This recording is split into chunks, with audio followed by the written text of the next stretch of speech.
Hello guys, good day. So meron na naman po tayong barya ngayon dito at magko-coin update na naman po tayo guys. So meron tayo dito mga 5 piso coins. Yan, mga iilang 5 piso coins na under sa BSP series. At isa dito ay i-feature natin for today's video. Yan, meron tayo dito year 2000. Yan, may year 2017, 2005, 2015, yan, reverse 3, at meron pa tayo year 2014, at lastly year 2013. So ang i-feature natin for today's video ay ito pong year 2000. Ayan, Millennium Coin year 2000. So alamin po natin sa video na ito ang latest available update nito sa palagi natin ginagamit na website na n.numista.com. So sa last update natin, ito po ay semi hard to find. So alamin po natin kung ito ba ay nananatiling semi hard to find or ito ba ay nagiging common na lamang or naging hard to find ba ang year 2000 na 5 piso under sa BSP series. At syempre, i-review na rin po natin ang overs at ang reverse po ng bariyang ito. So yan, coin update na naman po tayo guys. At bago po natin ito simulan ay mag-intro muna tayo.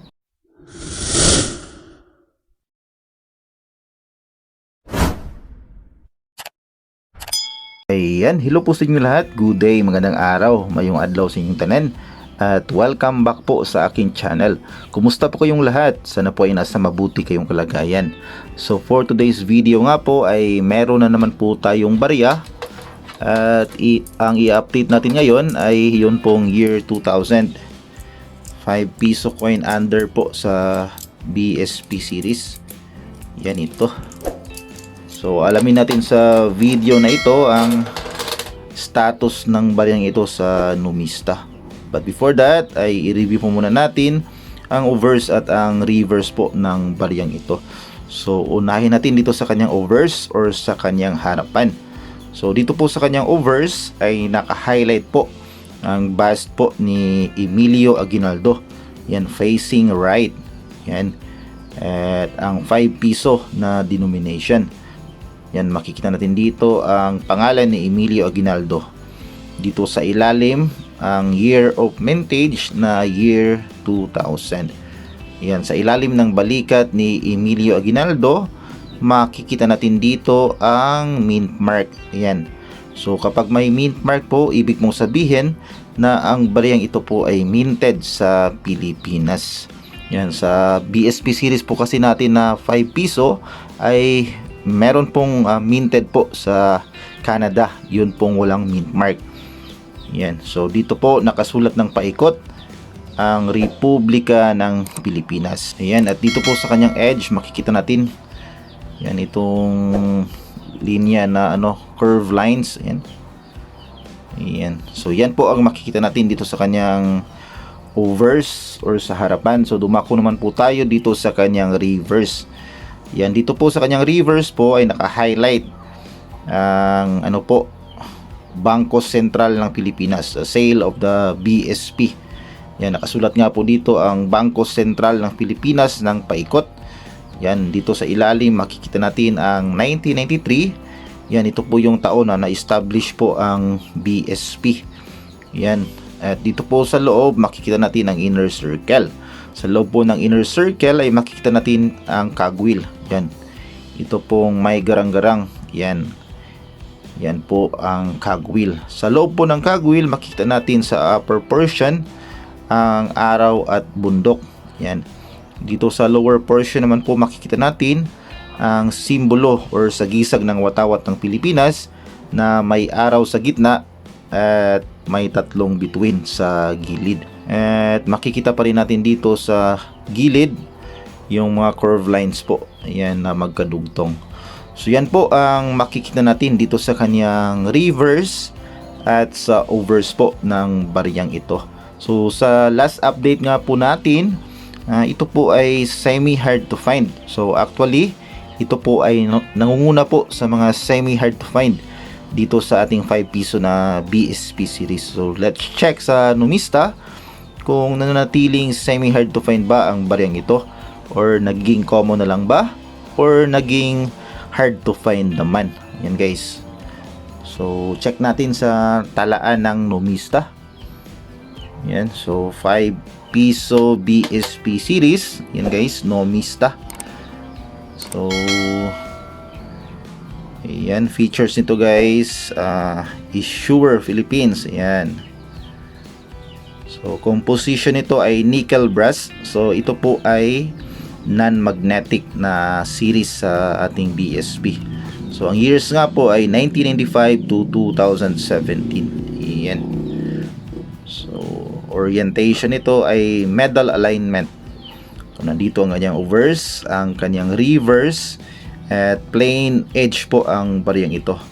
So ito po yung sinasabi ko po guys, na meron pong walang mint mark at may mint mark sa BSP series na 5 piso. So yan, Royal Canadian Mint po, sa Winnipeg ginawa po yung walang mint mark.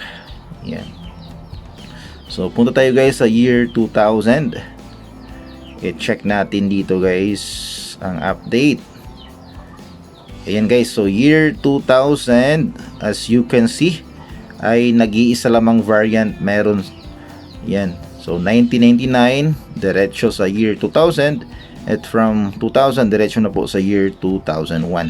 So wala pong ibang variant ang year 2000, reverse 1 lamang po. Yan. So dito po sa talaan ng Numista, as you can see, makikita natin dito ang kanyang kasalukuyang percentage po ay 0.8%. So hindi po umabot ng at least man lang 1% ang percentage ng year 2000 as of the moment.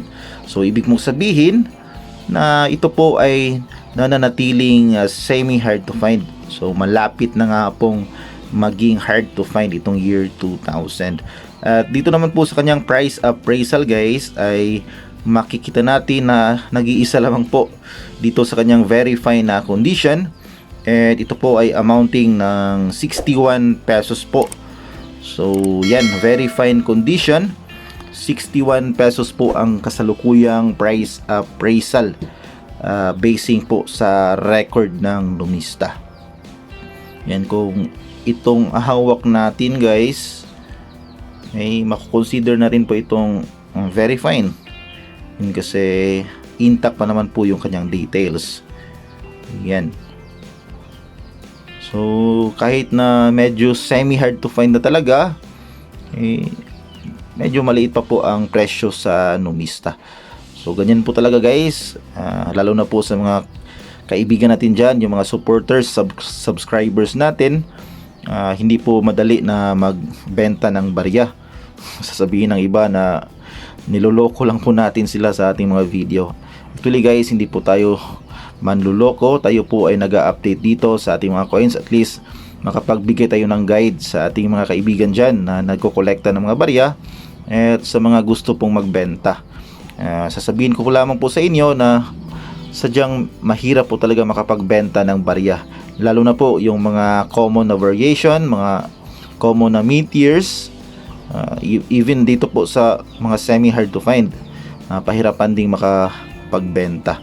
So yun talagang mga madaling mabenta, yun pong mga hard to find po na mga mean tiers at variations po. So yan lamang guys ang ating update dito sa year 2000 na 5 piso coin na under sa BSP series. At sana po ay nakapagbigay na naman ako ng kaunting kalaman, kaunting impormasyon sa inyo regarding po dito sa ating hobby na coin collecting.